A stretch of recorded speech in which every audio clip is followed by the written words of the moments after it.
Howdy, folks. It's Nathan McDonald from Prince William County Historic Preservation Division again, coming to you from one of the sections surviving of the old Kings Highway in Prince William County in Woodbridge.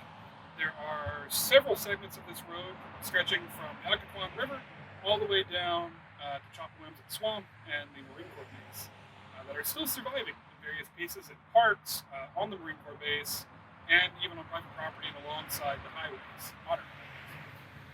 The rock beside me, though, the boulder here with the plaque on it, this was placed originally in the 1930s by the DAR chapter from Alexandria in Washington, D.C. It was a big event.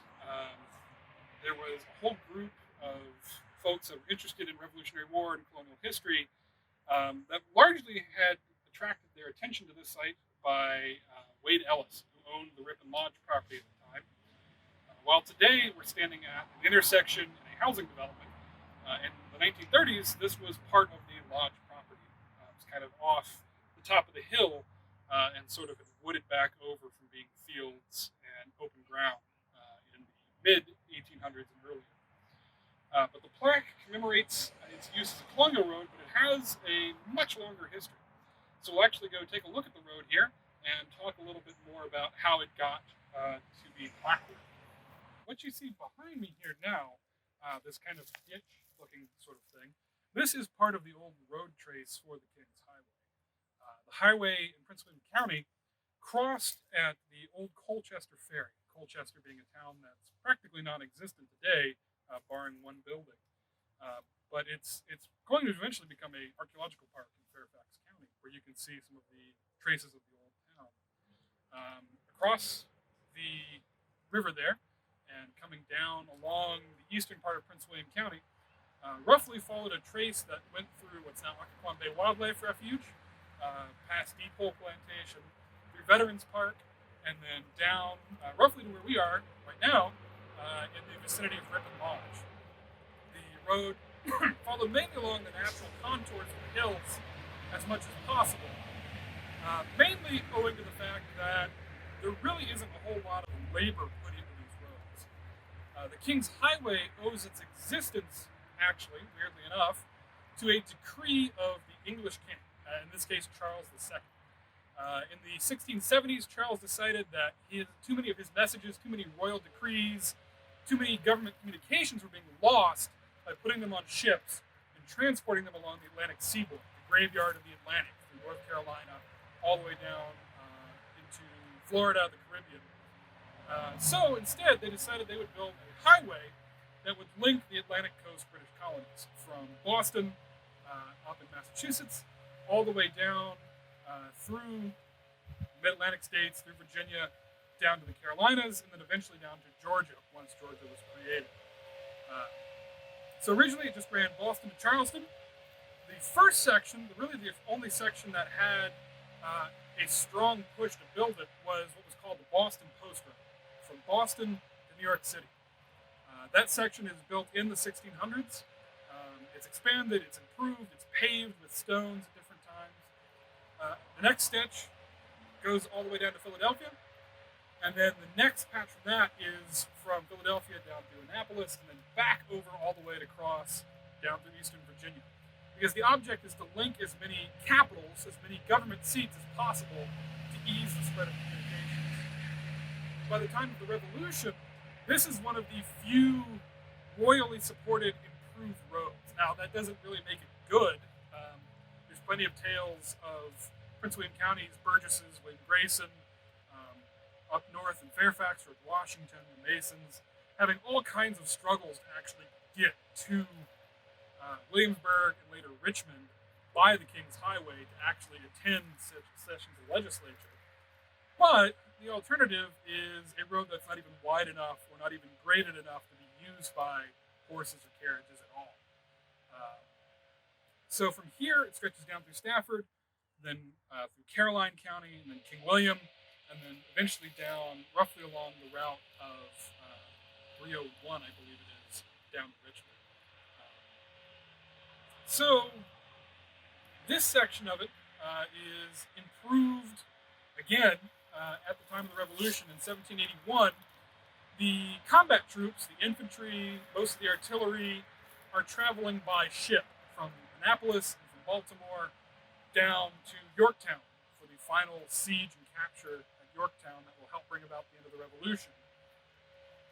Here, though, is going to pass all the support, all the supplies, the equipment, the cavalry, the horse troops needed for scouting to help curtail the British cavalry that have been marauding through the Carolinas.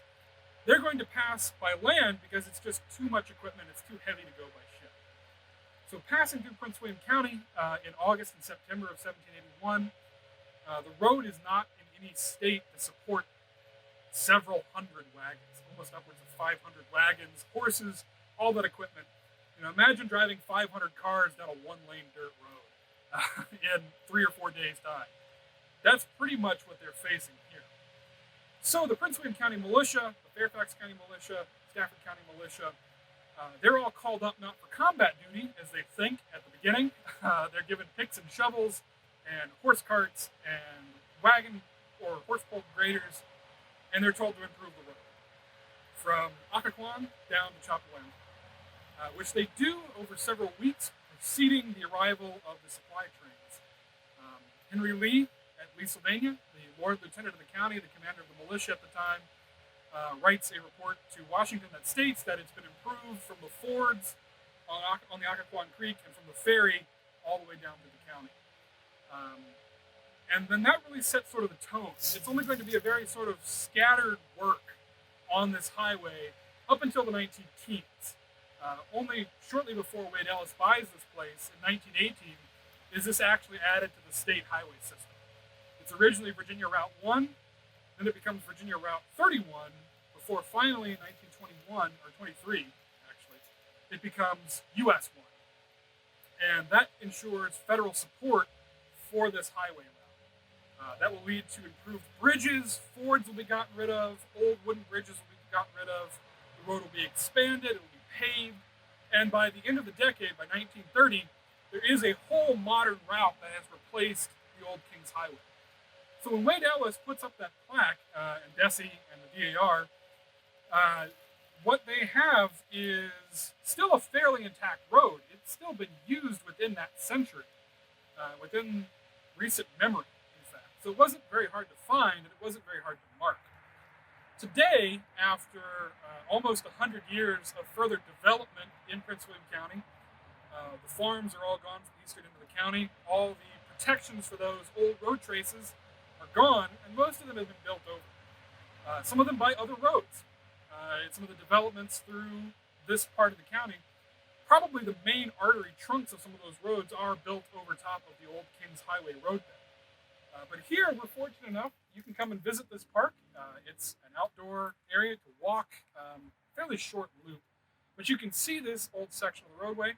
You can see another section in the area here in Woodbridge, just across the road, near to Ripon Lodge. That's also a hiking trail. And then down at the Museum of the Marine Corps, all the way down through the park at Silver Lake. Not Silver Lake, the other 5 page. That's screwed up. You can see other sections of it south of here, close to Ripon Lodge. There's another section that's a hiking trail. And then from the Museum of the Marine Corps all the way down through Locust Shade Park, there is a pretty long walkable section of the old highway, as well as another section across the road from that in Triangle at Prince William Forest Park. There's a segment of the old roadway that connected Dumfries down through there. So there's a good deal of it out there if you know where to look. And if you want to find a place to walk outdoors, it's a neat place to sort of walk literally through history. So I'd like to thank you again for joining us today. Hopefully you've been enjoying these videos. For more information, you can go to pwcgov.org/history and look for Kings Highway on the left-hand bar, and that'll bring up a little more information on this roadway.